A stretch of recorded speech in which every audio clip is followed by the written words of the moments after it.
Hello বন্ধুরা, আজকের নতুন ভিডিও নিয়ে চলে এসেছি সর্ষে পোস্ত দিয়ে কাতলা মাছ। প্রথম মাছগুলোকে ভালো করে লবণ হলুদ মাখিয়ে ভেজে নিতে হবে।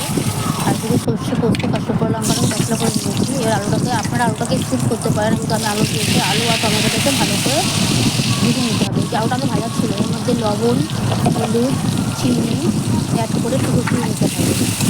কষিয়ে নেওয়ার পরে এবার সাইডে গরম জল করা ছিল, এবার গরম জলটা আমাকে দিয়ে দিতে হবে। যেহেতু সর্ষে পোস্তটা একসঙ্গে দিয়ে এর সঙ্গে দেওয়া যাবে না, টক দইটা গুলিয়ে দিয়ে দিয়েছি ফেটিয়ে। এবার এর মধ্যে যে মশলাটা পেস্ট করে রেখেছিলাম সর্ষে পোস্ত আর লঙ্কা, এটাকে দিয়ে দিতে হবে।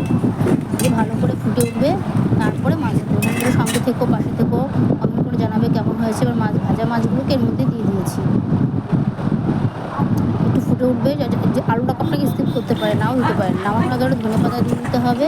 এইভাবে রান্নাটাকে কমপ্লিট করতে হবে সর্ষে পোস্ত দিয়ে কাতলা মাছের ঝাল। রান্না করে খেয়ে দেখবেন দারুণ হয়েছে। সঙ্গে থেকে পাশে থেকে কমেন্ট করে জানাবে কেমন হয়েছে। এইভাবে মাছটাকে পুরোটাই কমপ্লিট করতে হবে।